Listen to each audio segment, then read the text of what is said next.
in a Magritte show at the Menil. They've done 2 shows. I think this was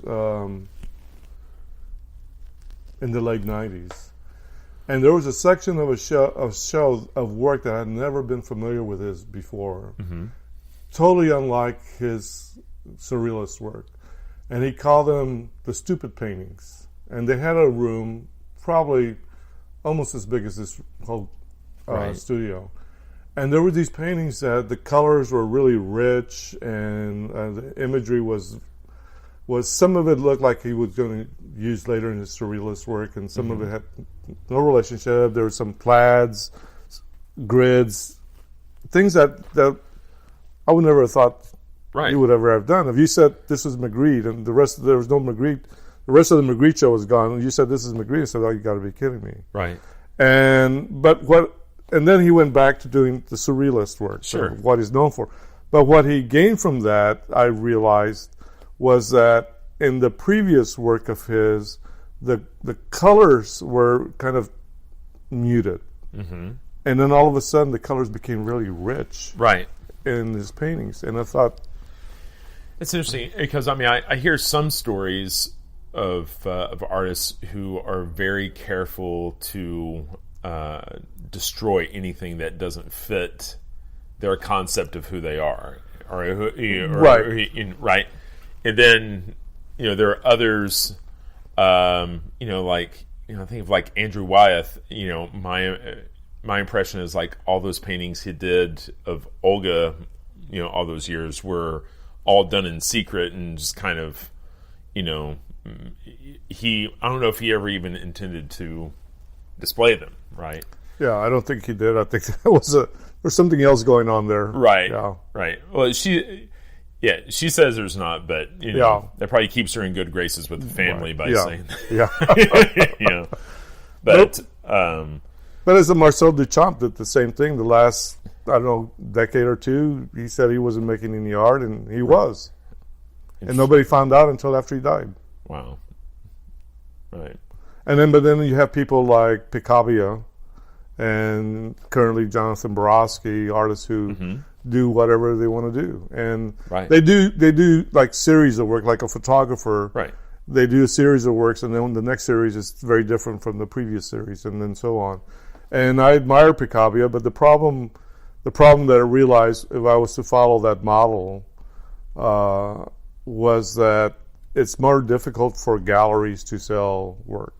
Right. And so it's like, well, what do you want to do? And so I try to follow my muse, I guess, because I think an artist still has to be true to themselves.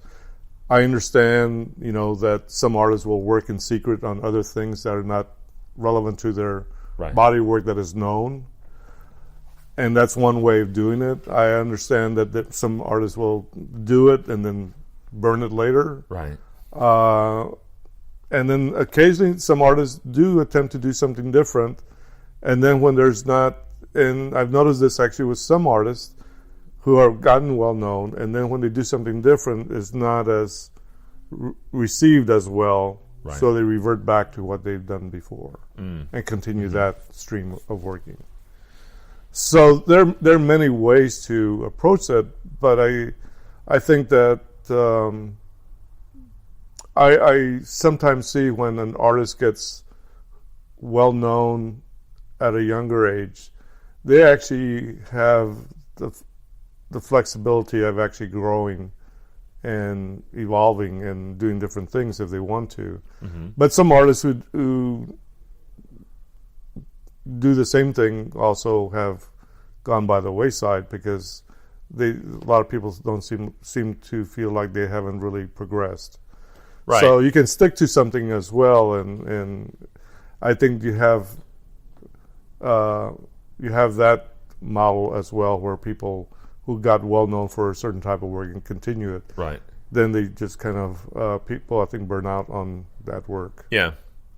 I mean, I remember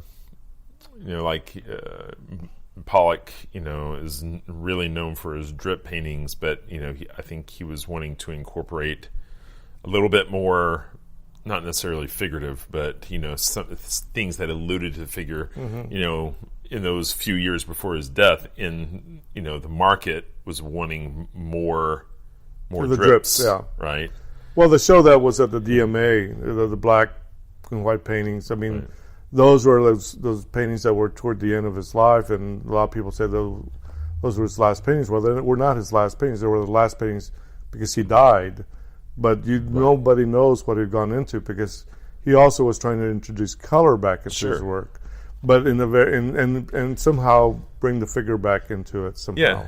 Yeah, and I think that is an interesting segue in that I've heard people before that when trying to help someone find their creative voice or find new ways or new directions, is to think of some of your some of those artistic idols and imagine, well, where would their work have progressed if they had lived another 20, 30 years, right? And I can see some of that sort of relationship in some of your pieces. I mean, I think you touch, return to some themes that take inspiration from historical pieces, right? You're right. There's like the Gauguin death, right? Death. It was Spirit of Death, right? The Picasso, Demoiselles d'Avignon. Yeah, Les Demoiselles d'Avignon. And maybe like Giorgio, a twist on Giorgio O'Keeffe's, antler. Right, with the self-portrait with the antlers over the mushroom cloud. Right. So, and but I think there's also I see those as being really interesting jumping off points for you, and they all. I feel like there's also that shared notion of the dichotomy of beauty and death, right? And maybe you could speak to that. Well, I like beauty, and I have to face death. Right. I think those are kind of themes that run in a lot of artists' work. I think that. For myself, being a Latino, growing up with Mexican culture, and the Day of the Dead it's like the death it enthralls me as far as not only subject but imagery, and I think that that is part of life. And as far as beauty, I think that, one of the things I feel that Marcel Duchamp, I know that there's a lot of controversy even now about his work, but, when he started doing the ready-mades, to me that kind of signified that the things around you have beauty in themselves. Exactly. And that life around you has beauty. And that the idea for what artists do is to try to make one aware of the beauty that is around you through the work that they're creating. And I think that is what our role is. Now, what Baudelaire said, that sometimes beauty is strange, because beauty is not necessarily your conception of beauty. It's, my conception of beauty. But then you have your own conception of beauty. Right. So everybody has their own conception of what beauty is, which then goes back to Picasso's Cubist perspective. Sure. So you have a subject in which being viewed by many different people. So, but I think that in the end, every artist who does any artwork is contributing to that dialogue of beauty and death, because in the end, they want to impress upon the viewer their concepts behind their work, in which they, through their work, the media, the compositions, the colors or non-colors, is trying to entice you to think about those ideas. Right. And those ideas is about life. And then what's on the other side of life is death. Right. And so the work, so where are you now in terms of those? I know that you... I'm right here. So there is, you're doing large scale work, and are you still, is it safe to say you're still kind of exploring? All of your new work still is exploring those notions of beauty and death. I mean, I know like the mushroom cloud. That's the mushroom cloud. The painting you see, Intermezzo, is part of a trilogy. It'll take me a long time to complete this trilogy. The first, that was the first painting, the mushroom cloud, and then it has the word Intermezzo, which means to break in a musical score. Mm-hmm. And the one after that was Intermission, and it has the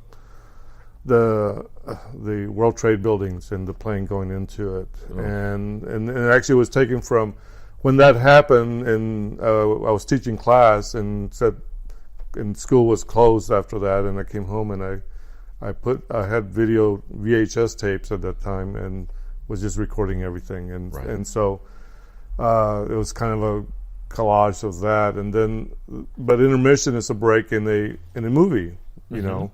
And then the third one, which I haven't done yet, but I have the stretcher for, is a word called entr'acte, and that is a break in a play. And so, but they're all breaks, and they're all, the idea for me, aside from, go to the bathroom or go to the concession stand, for me, it takes on another meaning in the sense that there's a break, and you can contemplate what went on before. Right. How did we get to this point? Right. And then what happens after that? Sure. I mean, just the way you've explained it, I just think of it as, just sitting there and thinking, realizing, what, the world's never going to be the same. Yeah. Right. And so there's like, there's before Hiroshima and post Hiroshima. There's right. Before 9/11 here domestically and yeah. post.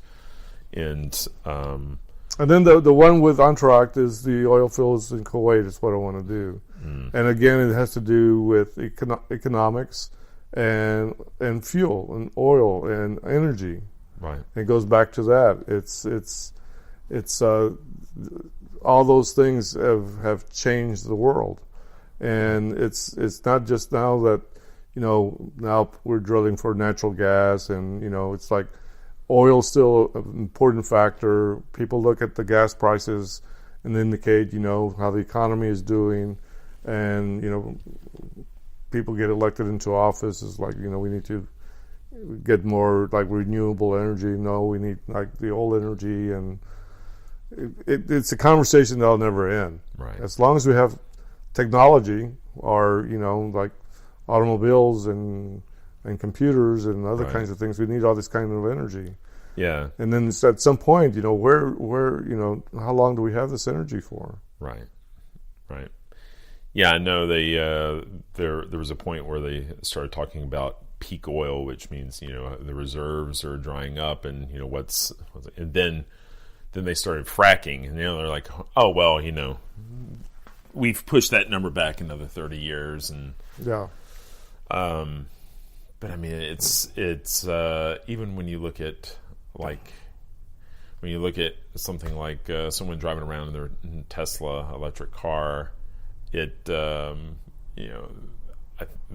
think the folks feel like they're contributing to the cause, when in reality, a coal burning fire, a coal burning energy plant is what was making the electricity yeah. to for them to fuel their car, Yeah. right?